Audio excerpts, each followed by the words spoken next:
I'm Sue McMahon and I'm cookery editor of Women's Weekly magazine, and I'm going to show you how to make a Black Forest trifle.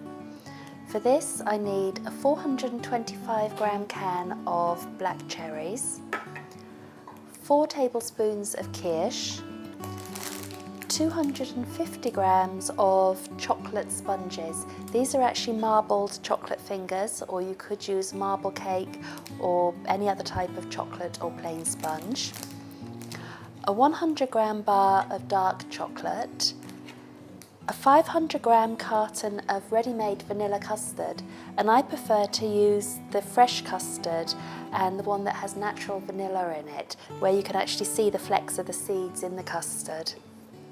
I also need 300 grams of double cream, 150 of single cream, and a tablespoon of icing sugar and half a teaspoon of good quality vanilla extract.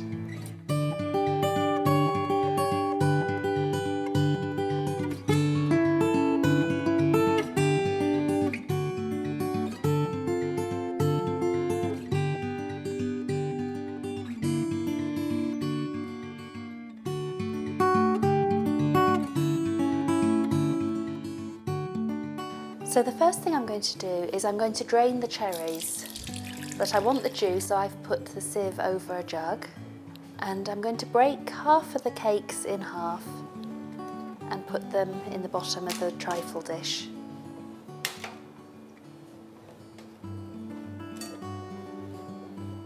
Okay, so that's about half of the cakes. I'm now going to spoon over 6 tablespoons of the cherry juice,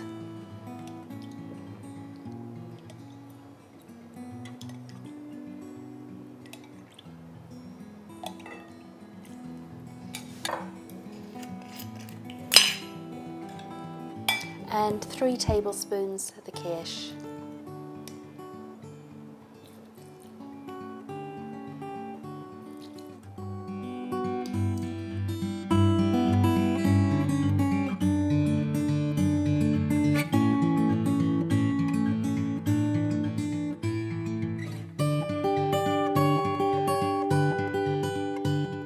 So I'm going to make some chocolate curls to go on the top.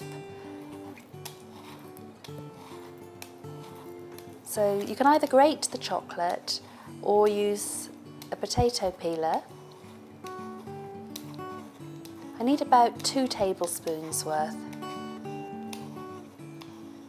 Then the rest of the chocolate needs to be melted. So I'm going to break it into squares and then melt this in a microwave oven, or it can be melted by putting the bowl over a pan of warm water. So I've melted the chocolate, and I've also warmed the custard very slightly. I did it in the microwave oven, but it can be heated in a pan as well. It just needs to be lukewarm, because what I'm going to do is I'm going to pour in just over half the chocolate. And if the custard was still chilled, then it would cause the chocolate to set immediately. So I'm going to mix that in well. And then I'm going to put that in the fridge for about 10 minutes, just while I'm whisking up the cream.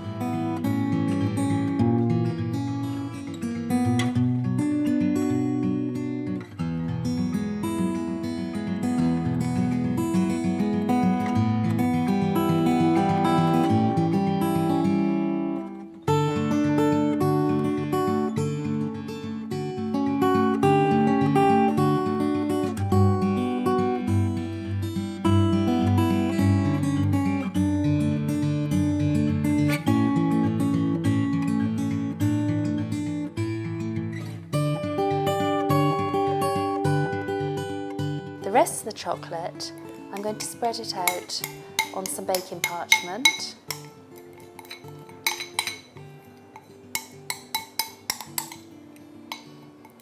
So take it out of the bowl and then spread it out thinly using a palette knife.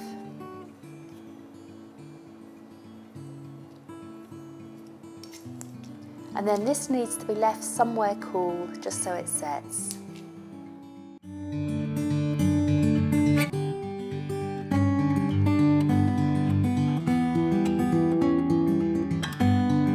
And when the chocolate has just lost its sheen, it means it's on the point of setting, you can use a cutter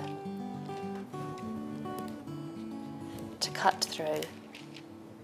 Those that have stayed flat on the paper, I can peel the chocolate away at the end. I'm pressing down really firmly just to make sure that they have got a nice clean cut. And then those that have stayed on the paper, you can slide a knife or a small palette knife underneath them, and if necessary, just cut slightly to lift them up.